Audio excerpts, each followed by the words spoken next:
Bom, gente, boa tarde. Hoje a gente vai dar início, então, a uma nova sessão temática. Depois de estudar ideologia, cinismo e interpassividade, a gente vai começar a falar de análise do discurso de linha francesa. Esse bloco temático, que é o segundo e último da nossa disciplina, ele tem 3 aulas. A primeira vai ser apresentada por mim, e eu vou enfatizar a história da análise do discurso, na França especialmente, e depois outras 2 aulas serão ministradas pela Natália. Tá? A gente vai usar essa plataforma diferente hoje, porque eu fiz uma apresentação no PowerPoint, que é o Loom. Bom, eu vou ficar aqui quietinho no cantinho para vocês poderem ver a apresentação. Tá? Então, hoje o nosso propósito é fazer uma discussão inicial sobre a análise do discurso francesa de Michel Pechet, elementos para uma arqueologia. Aqui nós já temos 2 pontos interessantes. O primeiro é que nós vamos enfatizar o autor, o Michel Pechet, porque existem vários outros autores de análise do discurso na França, né, e em outros lugares do mundo, obviamente. Então, na França, hoje, a gente tem o Maguignot, Jean-Jacques Courtine, o Thierry Roux e vários outros. Nós vamos enfatizar aquele que é considerado o criador dessa disciplina na França, o sujeito que condensou uma série de conhecimentos e que deu o nome de análise do discurso para essa série de conhecimentos, que é o Michel Pechet. Por isso que a gente está chamando de elementos de uma arqueologia e não da história de uma disciplina. Por que a arqueologia? Porque essa é uma expressão utilizada pelo Foucault.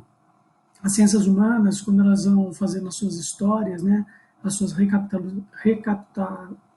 elas vão recapitalizando os seus conhecimentos, elas não chegam em apenas um ponto, né, de origem que seja linear. Eles vão ver que os interesses surgem de vários locais. Então, por exemplo, a gente pode dar um exemplo muito tranquilo e fácil de entender, que é o amor. Várias disciplinas, né, vários autores se debruçaram sobre essa temática.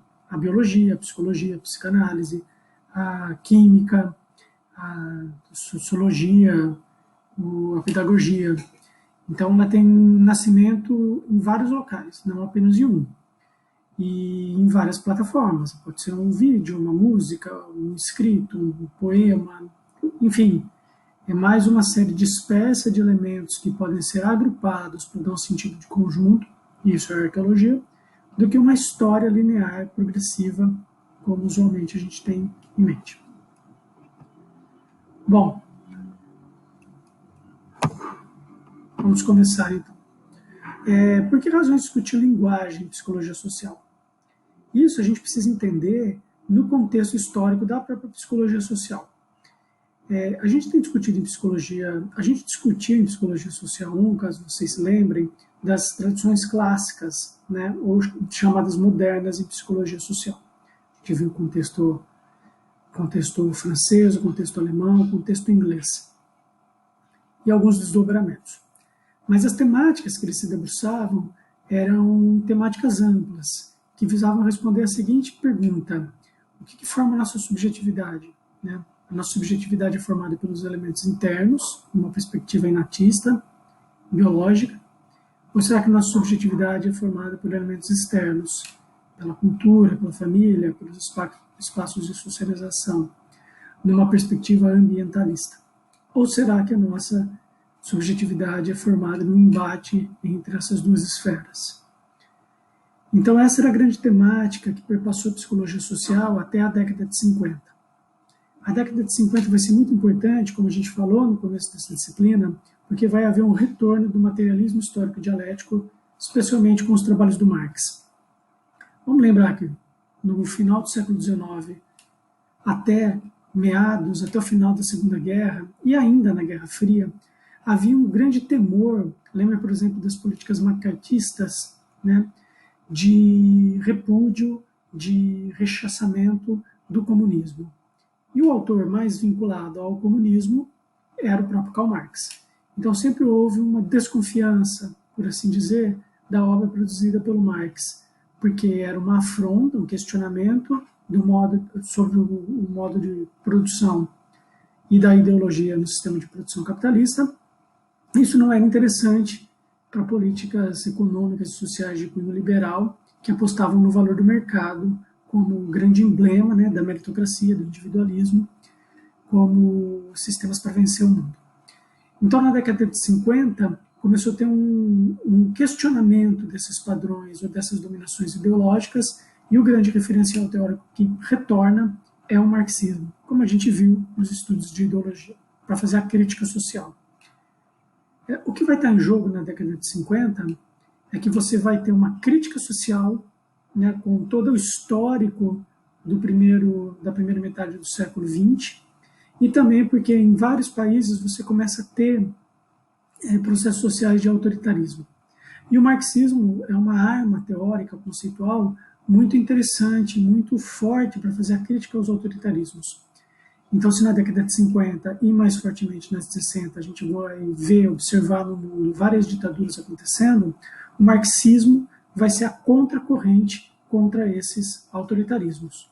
Então, o primeiro grande movimento teórico de questionamento de uma suposta naturalidade do funcionamento da realidade e da formação da subjetividade vai ser o marxismo. O segundo grande movimento, que nós vamos ver agora, os reflexos, né, nos últimos 3 décadas talvez, são os estudos sobre sexualidades, gêneros e orientações sexuais, numa tentativa de cada vez mais, primeiro com o movimento gay masculino, depois com o movimento gay feminino, depois com os movimentos feministas de modo geral, e mais ainda com os movimentos trans, uma tentativa de desarticular a linearidade, né, que estava imposta a partir de uma concepção de sexo biológico, elementos de gênero sociais e individuais e orientação heterossexual, como se isso fosse a normalidade e todo mundo que escapasse dessa régua, né, dessa norma, fosse um anormal, um doente, um vicioso que merece algum tipo de intervenção. Então a gente vai ver o marxismo e os estudos de sexualidades e gênero, que tem muito a ver com o feminismo, como armas para questionar naturalidades. Para os sujeitos ou o fenômeno humano, do ponto de vista das sexualidades, ele não precisa ser heteronormativo, cis-heteronormativo. Ele pode ter vários tipos de manifestações. Junto a essas duas grandes tradições, marxismo, sexualidades e gênero, nós vamos ter os estudos das linguagens, né? Não é o estudo da gramática, a gente vai entender o que é linguagem, o que é discurso. É o estudo de que como o jeito pelo qual a gente fala e as palavras que nos circundam, elas não são elementos neutros, isentos de interesses. A linguagem, os sentidos, o campo semântico, ele tem relações de poder imbuídas. Então, é uma grande tentativa nas ciências humanas de colocar em cena como nós somos constituídos pelos valores e sentidos que o discurso e as palavras portam. E a pergunta é, será que todo mundo é constituído da mesma forma pela linguagem, independente do local social ou das características de classe, raça, orientação sexual, orientação de gênero, orientação religiosa que possui? Ou será que as formas de significar e as formas de dizer, elas variam mediante essas categorias interseccionais? Outra forma de colocar essa questão é, será que as palavras significam da mesma forma para todo mundo, independente de quem são essas pessoas? A gente vai poder dar exemplos, mas eu já posso adiantar um. Se eu virar para alguém afrodescendente e chamá-lo, eu sou branco, e chamá-lo de negão, isso tem o mesmo valor, o mesmo sentido, se outro afrodescendente chamar esse afrodescendente de negão, ou se eu chamar essa pessoa de negão perto da polícia, ou então num jogo de futebol. Vamos pensar na palavra veado, né? Que ela pode ser pejorativa. Se um sujeito com características homofóbicas chega para o outro e fala, ô viado, ele pode estar xingando. Mas se um sujeito homo chegar para o outro e falar viado, talvez isso sempre vai ser entendido como violência, ou será que vão ter outros sentidos? A discussão da linguagem nada mais é do que como as coisas significam de forma, as coisas, eu digo, as palavras, significam de forma diferente para sujeitos diferentes. Vamos avançar que isso vai ficar claro. Este é o Michel Pechet, né? Ele nasce em 1838, morre em 1983, novo, portanto. Ele é um autor francês ele desenvolve toda a sua obra na França, ele vai ter uma difusão muito grande da sua obra na América Latina, especialmente no Brasil e em alguns lugares, na UFMG e também na Unicamp. Tem uma autora que é a referência da leitura para vocês, que é a Eni Puccinelli Orlandi. Ela conheceu pessoalmente o Pechet durante o doutorado dela, ela traduziu muitas coisas do Pechet e talvez ela seja uma das principais referências do Pechet aqui no Brasil. O Pechet ele tem uma obra relativamente pequena, né? Ele era filósofo de formação e ele vai fazer um doutorado em psicologia social, uma preocupação que a gente já vai ver qual é. Então, o próprio estudo da análise do discurso tem a ver na sua origem com a psicologia social. Ela vai ser proposta como uma tese de doutorado em psicologia social sob a supervisão de um importante autor marxista que chamava Louis Althusser. O Pechet ninguém sabe o que aconteceu, né? Ele tem talvez 3, 4 livros publicados e mais talvez uma série que a gente possa somar uns 30 artigos, o que para um autor não é muita coisa, mas são textos muito importantes, muito significativos, e ele se suicida em 1983 e ninguém sabe direito por que isso acontece. Isso é um enigma ainda, né, de que ele se suicidou. Em pleno reconhecimento da sua carreira profissional e das suas concepções teóricas. Enfim, isso são conversas que a gente pode ter em outro momento. Então, o Michel Pechet é considerado o fundador da disciplina da análise do discurso francesa. E ele tinha basicamente 2 interesses. O Pechet ele queria estabelecer um método objetivo de análise do discurso, utilizando instrumentos e recursos informatizados, ou seja, computadores, na década de 60 e 70, tá? E ele queria fundamentar uma teoria materialista do discurso, que não se limitasse à linguística. O que esses 2 pontos querem dizer? O primeiro é o seguinte: o Pechet estava querendo desenvolver um jeito da gente entender as produções discursivas, sejam elas panfletos, entrevistas, textos escritos, de uma maneira objetiva.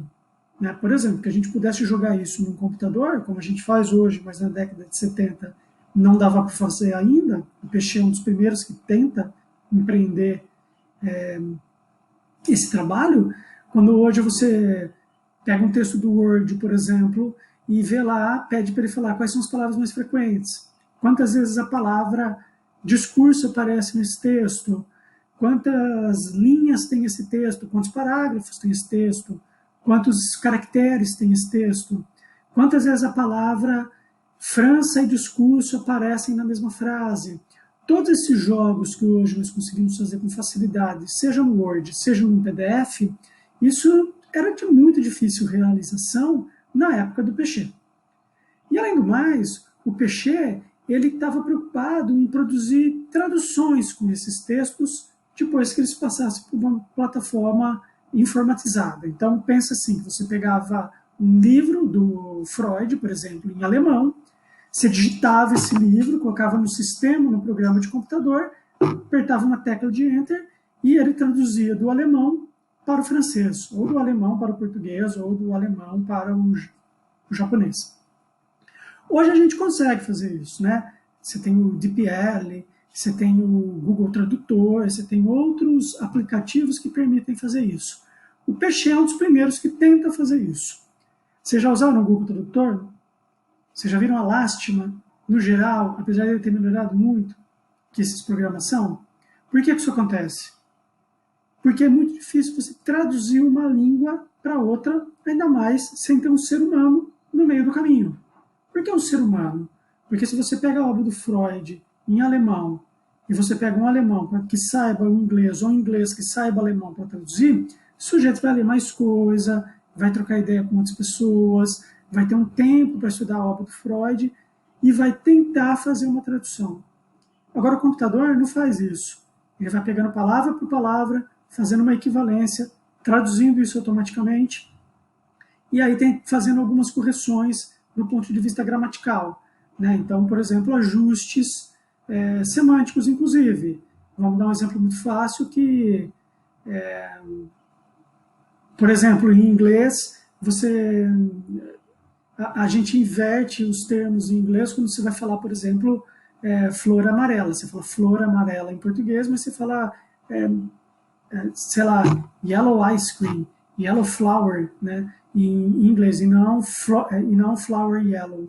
Então, o tradutor tenta fazer esses ajustes, né? Esses os mais simples, porque tem ajustes de voz, de tempo verbal, de pessoa, elementos muito complexos. Por isso que as traduções feitas por computador são ruins. Essa era uma das ideias do Pechet. Não fazer traduções ruins, mas fazer boas traduções. Traduções que permitissem a compreensão do sujeito de um texto traduzido via elementos informatizados que fossem de outra língua, né? E aí o Pechet foi se tocando que a coisa não era fácil, justamente por causa dessas nuances. Como é que você faz o computador entender que você não pode traduzir yellow flower para amarelo flor em português? Você tem que fazer flor amarela. Isso é difícil. Você tem que ter um sistema de computação extremamente robusto. Então, essa era a primeira ideia, né? Um método objetivo para analisar e traduzir discursos. Fundamentado numa teoria materialista. O que isso quer dizer? Por que materialista? Materialista porque não dá para você fazer só uma tradução objetiva ou uma tradução idealista, ou seja, termo a termo. Você precisa saber como a língua de origem e a língua final funciona para fazer esses ajustes, entendem? Se a gente traduzir yellow flower do inglês para o português flor amarela ou amarelo flor, isso não vai dar certo, as pessoas não vão entender. Então eu preciso ver como a língua portuguesa funciona, ou seja, as bases materiais de funcionamento da língua portuguesa, para que o próprio computador, o sistema computacional, o aplicativo, faça esses ajustes. Ou seja, não é simplesmente uma tradução pautada na gramática. É uma tradução que leva em conta as nuances, os sentidos, as estruturas de funcionamento das línguas. Entenderam esse ponto? Se fosse uma tradução termo a termo, simplesmente gramatical, pego o termo yellow, traduzo para amarelo, o termo flower, traduzo para flor, isso do ponto de vista da gramática ou da equivalência das palavras estaria correto, mas não faria nenhum sentido para o leitor ou ouvinte da língua portuguesa. Então, o tradutor, o instrumento de tradução, precisa entender como a língua funciona na realidade da língua original e da língua final. Por isso, a base material. Nós temos que saber como a língua funciona. Certo? Então, o Pechet vai partir de uma crítica à linguística. Né? O que é linguística? A linguística é o estudo das línguas. Né? Primeiro, ele dizia que a linguística ela estava limitada, então, às análises sintáticas e morfológicas do texto.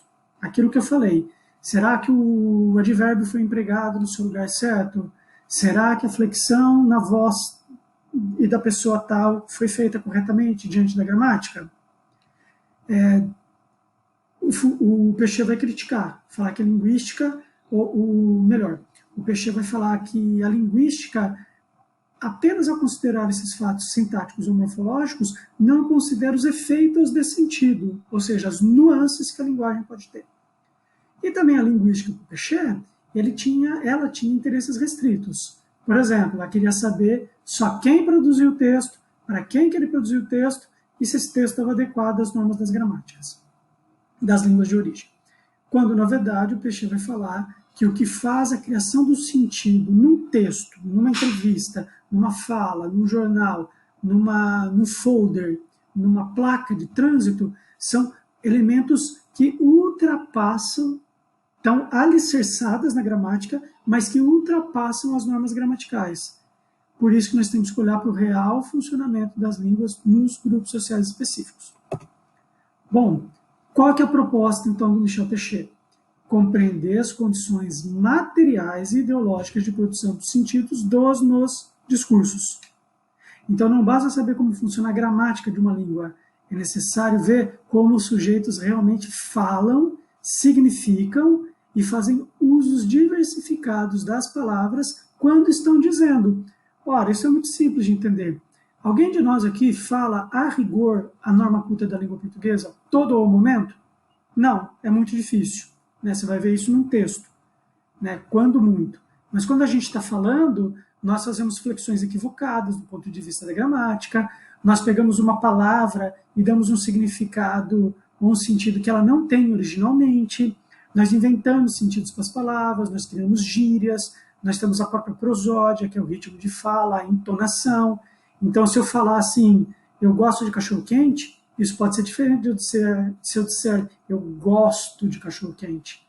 Então, não basta só saber se os sujeitos falam a norma culta da língua portuguesa, no caso, mas sim como eles falam a própria língua, que pode ou não estar ajustada à sua norma culta. Certo? Pensem nas gírias. Né?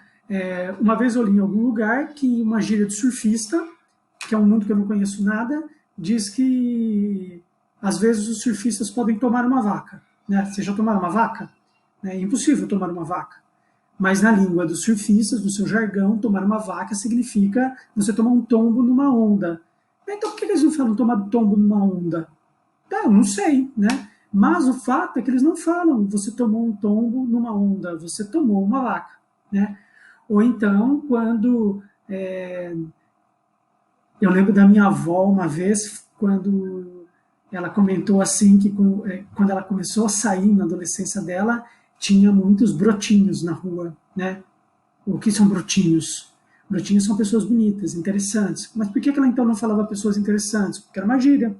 O fato que ela falou brotinho. É isso que o Peixe quer entender. O Peixe está dizendo que as práticas linguageiras, elas diferem da norma culta. E se nós só nos ativermos ou só nos atinarmos à norma culta, nós não vamos entender as reais práticas de linguagem e de comunicação empregadas pelos sujeitos, falantes ou não falantes de uma língua. Por que não falantes? Surdo-mudo. Né? Pessoas que são surdas mudas. Elas não falam, não emitem vocalizações, mas elas entendem os símbolos dispersos numa sociedade. Se eu virar para vocês e fizer assim, né, o que vocês vão entender? Né? Vocês podem entender várias coisas. Vocês podem entender um xingamento, vocês podem entender um ok, né? Vocês podem entender um número 3. Veja bem, é necessário que o contexto e o uso nos informe, né, quais são os sentidos pretendidos por essa linguagem. Eu fiz um 5, que pode significar várias coisas. Eu não falei para você, estou levantando 3 dedos, sendo ele o mínimo, o anelar e o médio, e dobrando em pinça o indicador com o dedão. Não, eu simplesmente fiz um símbolo. O que eu estou querendo dizer, que é uma ideia que o Peixe vai trabalhar, é que a linguagem não pode ser resumida à vocalização. A linguagem é qualquer tipo de ação humana, incluindo a vocalização, qualquer tipo de plataforma que produza sentido. Certo? Bom, o Peixe vai ter várias influências. Né? Essa é a ideia dessa aula aqui, falar quais são as histórias, as influências do Peixe. A primeira grande influência do Peixe é da própria linguística. Ele era linguista. Né? E o primeiro grande linguista que vai influenciar o Peixe é esse sujeito aqui, chamado Ferdinand de Saussure, o pai da linguística moderna, 1857-1913, que deu, durante 3 anos, aquilo que foi compilado numa série de livros chamado Curso de Linguística Geral. Né? A gente não precisa entrar nos meandros aqui da obra do Ferdinand de Saussure, mas a gente precisa entender 3 aspectos. O primeiro é a diferença entre fala e língua. A língua é o geral, a gramática, aquilo que é organizado para a coletividade. A fala é o uso individualizado da língua, ou seja, eu, como sujeito falante, ou inserido numa sociedade, que, pautado em regras da gramática, me expresso e posso estar adequado ou não nessa gramática. Então, se por um lado existem falas que dizem respeito aos sujeitos empíricos e suas interações no mundo, existe um ente imaterial, supostamente idealizado, que é a língua, que é do âmbito coletivo. Outra distinção importante que o Ferdinand de Saussure nos ensina é a arbitrariedade do signo linguístico. O que isso quer dizer, gente? Isso quer dizer o seguinte: por que esse objeto aqui se chama caneta? Por que esse outro objeto aqui se chama folha de papel? Tem alguma coisa nesse objeto que obrigatoriamente faz com que ele se chame caneta? né? Tem alguma coisa nas suas moléculas ou nas suas propriedades que fazem com que ele chame caneta? Por que ele não chama pincel? Por que ele não chama batatinha? O fato disso se chamar caneta pode ter sim uma origem, né, que remete à propriedade no início ou no desenvolvimento, na concepção, na descoberta desse objeto, mas não tem nada nesse objeto que force ele ser chamado de caneta, né? O que faz ele ser chamado de caneta é o fato de eu chamá-lo de caneta, você olhar e falar assim, sim, isso é uma caneta, é uma convenção social. Isso vale para qualquer objeto no mundo, né? Todos os nomes que as coisas recebem não são naturais dessas coisas, são convenções entre seres humanos que nomearam essas coisas. Acho que vocês entenderam a ideia do Ferdinand de Saussure. Não existe naturalidade na relação de nomeação. O que existe é uma relação de nomeação. Então, por exemplo, eu, que sou um homem, eu sou um homem não porque ter um pênis me faz homem, ter barba me faz homem, ser heterossexual me faz homem. Eu sou chamado de homem porque as pessoas me reconhecem como tal e dizem que essas características são típicas de um homem. Mas eu poderia ser um garoto, um rapagão, um sujeito, qualquer outra palavra. E o que isso tem a ver com a relação entre os signos linguísticos? O Saussure vai dizer que esses signos só funcionam em oposição e comparação um com o outro. Você só pode chamar um tanto da humanidade que tem determinadas características de homens, porque existe um outro tanto da humanidade que são não homens. São mulheres, são trans, são animais, são uma série de objetos inanimados. A mesma coisa disso. Isso leva o nome de caneta. Não tem aqui. É porque existem outros objetos que, por exemplo, se chamam lápis, que têm outras propriedades, outras cores, outros formatos. Então, veja, o signo que designa o objeto não é natural desse objeto. É uma arbitrariedade. É uma delegação, uma convenção social. E ele só é reconhecido como tal porque ele pode ser comparado com outro signo linguístico. O que o Saussure está querendo falar no final das contas? Que as nomeações dos sentidos são convenções sociais, certo? Outra ideia que muito vai influenciar Michel Pechet é a sociolinguística francesa. O que é a sociolinguística francesa? É um ramo da linguística que se preocupava assim, olha, vocês percebem que, por exemplo, o grupo de intelectuais franceses fala de um jeito diferente do grupo de rappers franceses? E esses dois grupos falam diferente, por exemplo, dos filhos de imigrantes que vieram morar na França na década de 10, ou então dos jogadores de futebol da França, que são diferentes do jeito que falam os psicólogos formados na França. Então, se a gente for olhar para os grupos sociais, nós vamos ver que falantes da mesma língua falam e significam as coisas de jeitos diferentes. Pensem nas suas relações. Pensem lá, por exemplo, você tem grupos de amigos que gostam de sertanejo universitário. Eles têm gírias, expressões, jeitos de falar que são distintos do grupo que gosta, eventualmente, de rock. Mas ambos falam o português. Mas os grupos se utilizam da língua de maneira diferente. Então a gente não pode achar que a língua é um ente maciço que coletivamente abarca todo mundo da mesma forma. Ela atinge e é utilizada de maneira distinta por cada grupo social.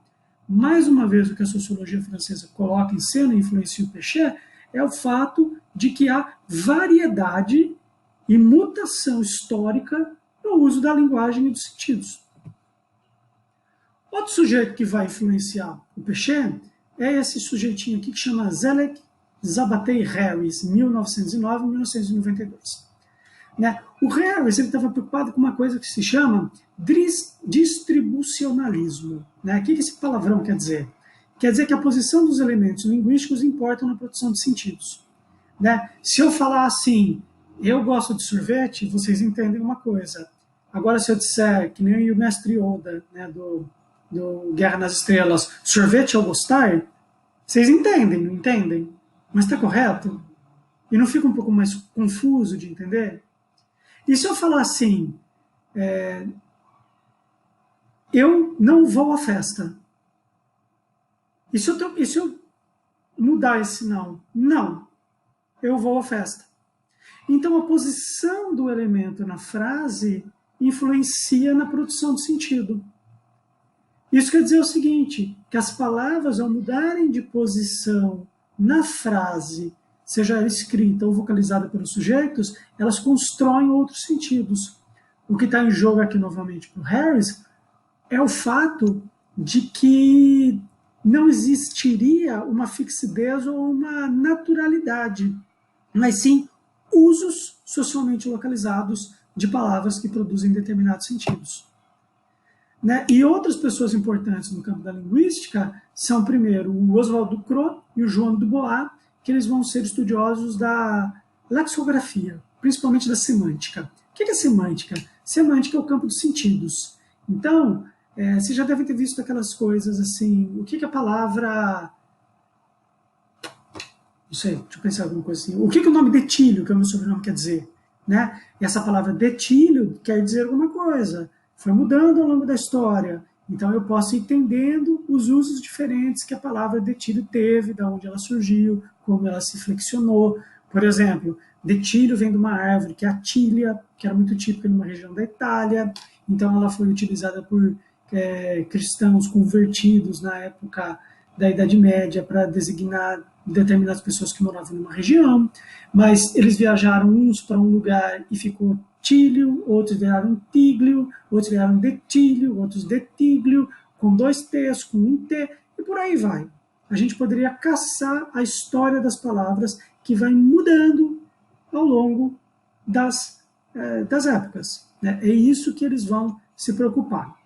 Então, essa primeira grande diferença da linguística para o Péchet nada mais é do que uma série de influências que vão falar basicamente o seguinte: apesar de haver uma regra universal para todos os falantes quase nunca se utilizam dessa regra universal. Eles variam, eles flexionam a regra universal e isso causa sentidos diferentes, a depender de cada grupo social. Né? Pensem, por exemplo, quando você vai à padaria e pede um pãozinho, o que você pede? Aqui no estado de São Paulo, a gente pede um filão. No Rio Grande do Sul, são pedidos cacetinhos. Se eu for à padaria aqui em São Paulo e pedir, por favor, me dê um cacetinho bem queimadinho, bem duro, o padeiro vai dar risada na minha cara. Então, veja, cacete quer dizer outra coisa, um pedaço de pau que serve de porrete, né, para não dizer outros significados. Mas o fato é que os falantes de uma língua, individualmente, corrompem o sentido original que essas palavras deveriam ter quando comparadas à norma culta da língua portuguesa. A segunda ordem de influências da análise do discurso por Péchet é a psicanálise.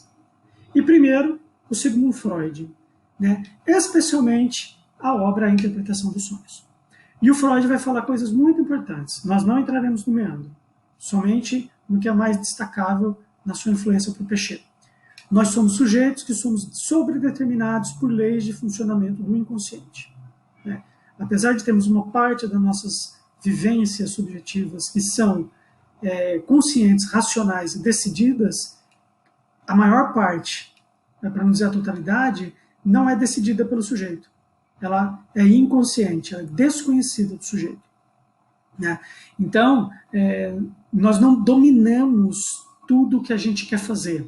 E o Freud vai dar uma série de exemplos. Né? Atos falhos, trocas de nomes, sonhos estranhos, adoecimentos, todas essas são manifestações do funcionamento do nosso inconsciente. Então, o que nos basta nesse momento é a ideia de que nós não dominamos todos os aspectos da nossa vida. E dentre eles, nós não dominamos a expressão da linguagem. Assim não dominamos. A gente até pode aprender gramática. A gente não aprende gramática, né, no ensino fundamental, as regras da gramática, as aulas de português. Mas quando você está falando, né, aqui, quando eu estou falando, eu não fico pensando nas regras da gramática. Eu não fico assim, aí eu tenho que falar o sujeito, o verbo, o objeto, tenho que pensar se o objeto é direto ou indireto, porque se for indireto ele necessita de uma preposição, aí eu preciso colocar um advérbio, aí eu preciso corrigir o tempo verbal. Não, eu falo. Ou seja, nós somos, na verdade, falados. É claro que, num certo grau, eu escolho as palavras que eu quero empreender para utilizar, né? Que eu quero imprimir. Mas, no geral, nós não fazemos esse tipo de controle. A gente fala, fala, fala, e depois se arrepende de muita coisa que a gente falou, porque nós não dominamos a linguagem. Isso vai ser extremamente debatido pelo Lacan. Né? E o Lacan vai publicar em 1969 um texto muito importante que vai influenciar o Piaget, que é o Seminário 17, o avesso da psicanálise. E o Lacan vai falar coisas que já eram sabidas, ele vai formalizar, e ele vai dizer o seguinte, que o inconsciente está estruturado como uma linguagem. Não é que a linguagem seja o inconsciente freudiano, mas sim que a linguagem, o que nós falamos e como falamos, possui leis e estruturas de funcionamento desconhecidas do sujeito. Ponto. E a linguagem promove o laço social. O que isso quer dizer? Quando eu aqui estou falando, vocês estão entendendo minimamente as minhas palavras. Se eu disser para vocês, elefante, vocês não imaginaram um elefante? Agora, alguns podem ter imaginado o J-Leão da Turma da Mônica. Outros podem ter imaginado um elefante na savana africana. Outros podem ter imaginado um elefante que viu no filme. De qualquer forma, apesar das variabilidades individuais, quando eu digo elefante, vocês entendem o que eu estou falando. Mas a linguagem nem sempre é clara. Se eu disser elefante, vocês entendem. Mas se eu construir uma frase do tipo temos muito interesse pelo que vocês têm no meio das pernas. Do que eu estou falando? Eu estou falando dos seus órgãos genitais ou do seu joelho? Então, apesar da linguagem produzir o conluio, né, o agrupamento, a socialização das pessoas, ela também dá margem para mal entendido, para coisas que são pouco compreendidas pelos sujeitos. É isso que vai influenciar, a partir de Lacan, a obra do Althusser, do Piaget. Outro grupo de influência, além da linguística, além da psicanálise, então veja, funcionamentos particularizados de uma linguagem universal pelos sujeitos, linguística. Funcionamento inconsciente da linguagem, psicanálise. Materialismo histórico dialético, pelo marxismo. A primeira influência filosófica do marxismo para o Michel Piaget é o Louis Althusser, que foi o seu orientador de tese. Principalmente o livro publicado também em 1969, Ideologia e Aparelhos Ideológicos do Estado. Essa é a concepção de ideologia que nós trabalhamos no nosso primeiro bloco temático da disciplina. Ou seja, a ideologia não é só o conjunto de ideias de uma sociedade. A ideologia é um conjunto de práticas e de processos sociais que formam o sujeito. Tá? Então eu não vou ficar aqui me aprofundando, porque a gente ficou aulas e aulas falando sobre ideologia. Então, nós somos formados pelas ações e não pelas ideias. Outra influência importante da filosofia para o Piaget é o Mikhail Bakhtin, né? E ele tem um livro importante que chama Marxismo e Filosofia da Linguagem, na qual o Bakhtin vai falar que o que muito importa para as nossas criações e para a utilização da nossa linguagem são as condições imediatas de produção dos sentidos. O que isso quer dizer? Vou dar um exemplo para ficar mais fácil, de condições imediatas de produção. Você saiu à noite, né? Espero que você não tenha feito isso, porque a gente tem que manter o distanciamento social. Mas você saiu à noite, você foi para uma balada, você ficou com um monte de gente nessa balada. Aí, você conta isso da mesma forma para sua avó no almoço de domingo e para seus colegas, ou sejam eles homens ou mulheres, no contexto universitário? Não. Você não emprega as mesmas palavras, você não emprega as mesmas imagens, você não emprega as mesmas entonações.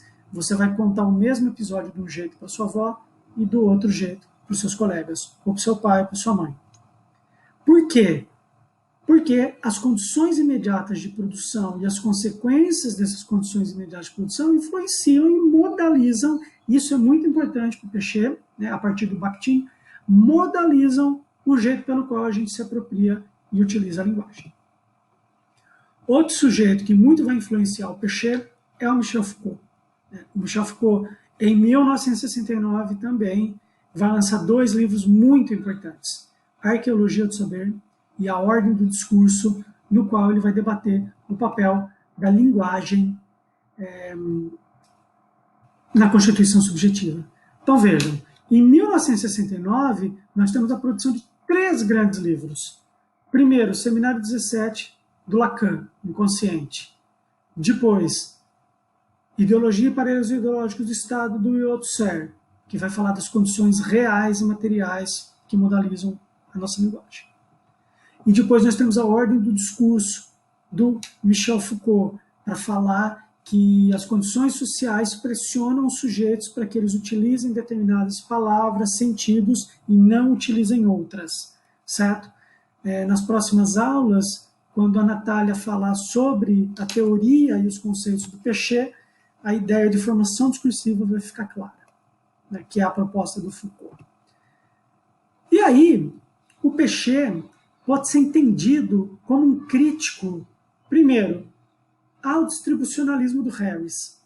Por que crítico? Né? Apesar de ele se apropriar de algumas coisas, ele também critica, porque ele vai falar que o papel do linguista não é ficar vendo onde a palavrinha fica aparecendo e onde ela desaparece, e sim ver os efeitos de sentido resultantes dessas alterações.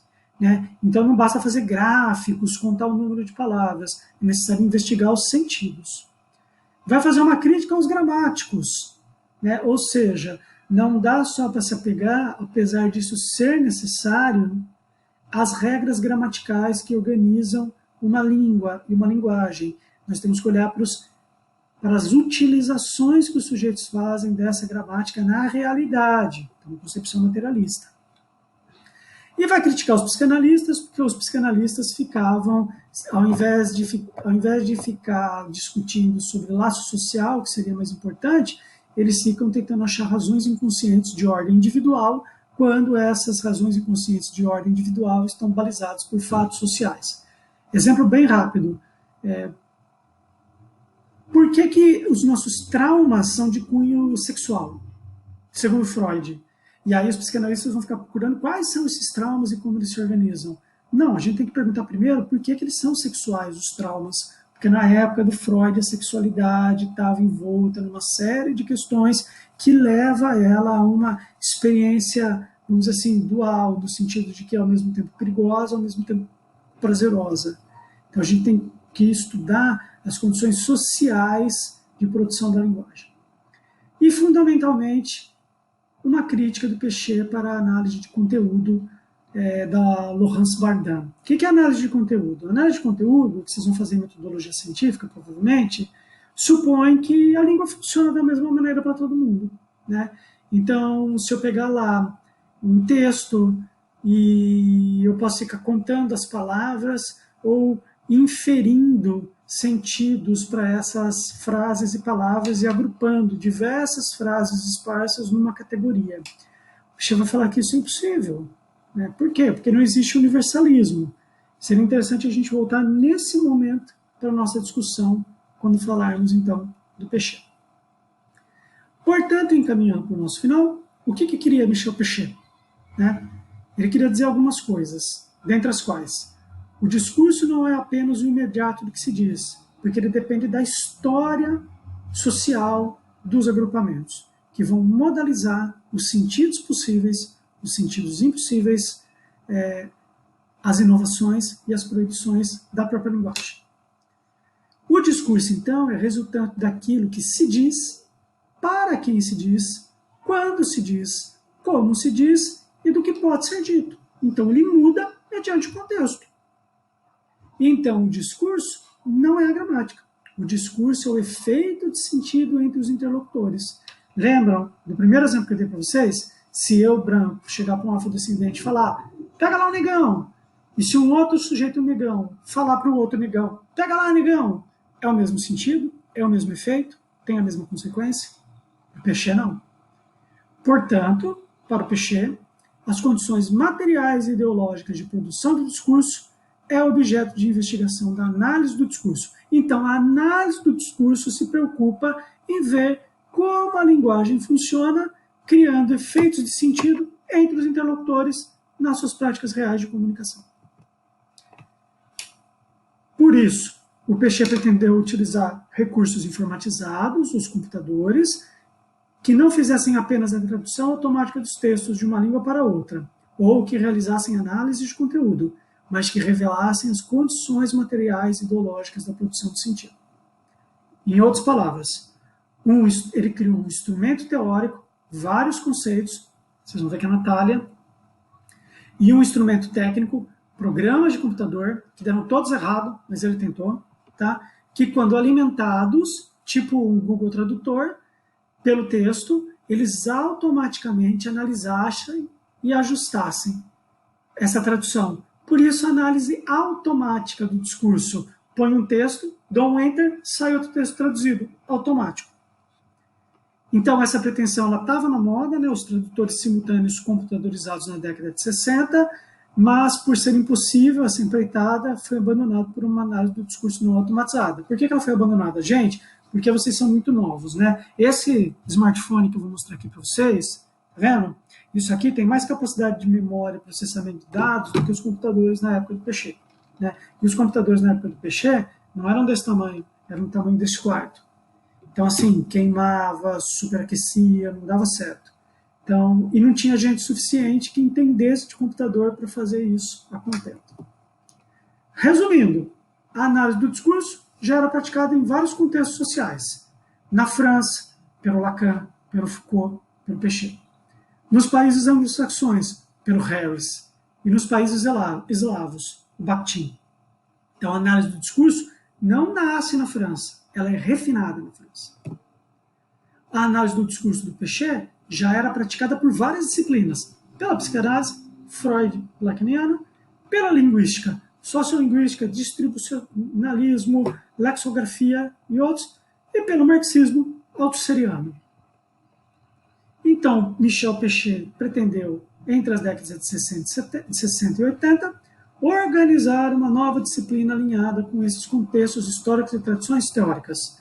Para isso, constituiu métodos e conceitos de análise para investigar o discurso, que é concebido como efeitos de sentido entre os interlocutores. Né? Então, os principais conceitos vocês os verão nas próximas 2 aulas com a Natália. O que é importante de vocês guardarem aqui para a nossa aula é muito simples. A linguagem nos constitui.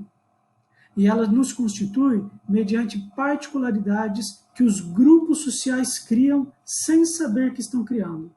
Os sujeitos não dominam a linguagem e os sentidos, eles são dominados por essas linguagens, por esses sentidos. Nós, então, somos falados pela linguagem. Nós temos a ilusão que dominamos a linguagem. O que eu, de um determinado grupo social, posso dizer e não posso dizer, dadas as minhas características sociológicas, diferem do que pode e o que não pode dizer outras pessoas com outras características sociológicas de outros grupos sociais. Exemplo para finalizar.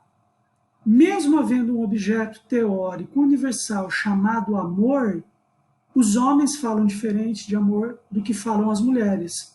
As mulheres mais maduras falam de maneiras diferentes de amor do que as mulheres jovens. E assim sucessivamente. Por que isso acontece? Porque o contexto imediato e histórico da enunciação e da produção de sentidos é dependente de condições sociológicas específicas. Então a gente se encontra na próxima aula com a Natália para falar dos conceitos.